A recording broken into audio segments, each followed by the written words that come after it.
The Silence is a new film that's gone straight to Netflix today.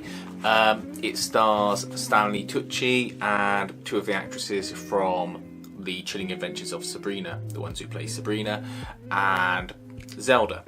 Now, this is along the lines of A Quiet Place, in that there is an escape of ancient creatures that hunt people, and they rely on sound because they're blind. Therefore, everyone's got to stay quiet.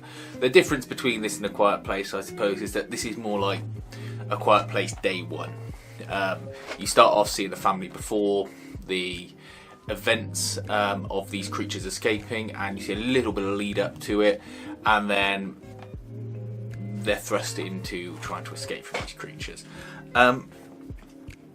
It's a kind of new, almost new genre of horror film that's I would call sensory horror, where you're having to rely on fewer senses than normal, or use, or your senses are going to sort of betray you. And obviously, speech is not a sense, but obviously it's hearing and sound. And there's been lots of that play with either lighting or noises over the last couple of years. You know, it may be a fad that stays, it may be something that fizzles out. This is done really well though. It's clearly done by a person who's directed horror before, because there are horror elements in it. They were not like great horror shots, but there are bits where you see, if they wanted to push it a bit, it could quite easily tip over into being a very gory, very sort of gross and disgusting film. But instead you just get little elements of that, which I found quite fun and surprising in this kind of film.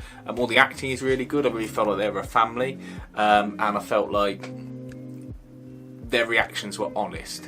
People are calm, they're not running around like with their heads swinging around screaming going ah, but they're also not being sort of unrealistic in their actions as well. You know, people do things you would expect them to do and take steps you would expect them to take, and no one does anything stupid. It's like there's a scene where there's a dog in a car barking and you think, look, they're just going to keep this dog. No, as soon as it starts barking, it's gone because it's attracting creatures, and that's what you would have to do in that situation.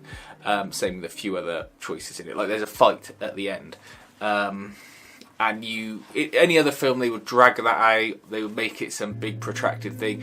In this, there's a fight, it's sort of realistic, it's brutal, and it gets the job done at the end. Maybe a little too much slow-mo, but I appreciate that, you know, the director probably had to work with the confines of a budget, and that was the best way of making it dramatic and covering up maybe shortcomings in special effects and things like that. But I thought it was a really good fight.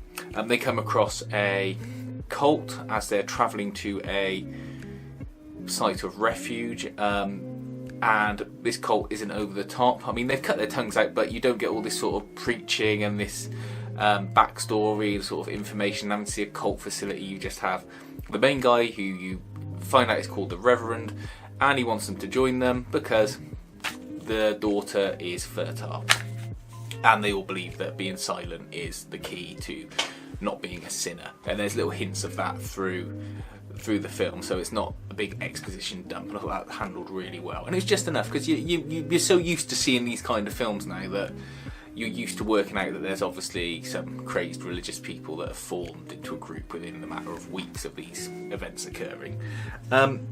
You do see the monsters. They're not the highest quality CGI. They're sort of little mini pterodactyls with no eyes.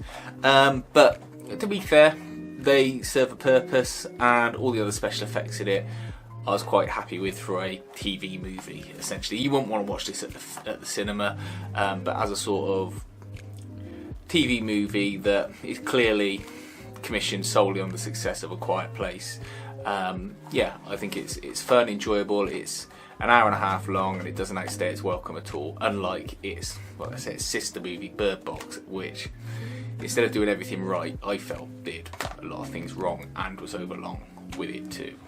So no, this is a good, fun, straightforward horror thriller that you should watch if you enjoy that kind of film.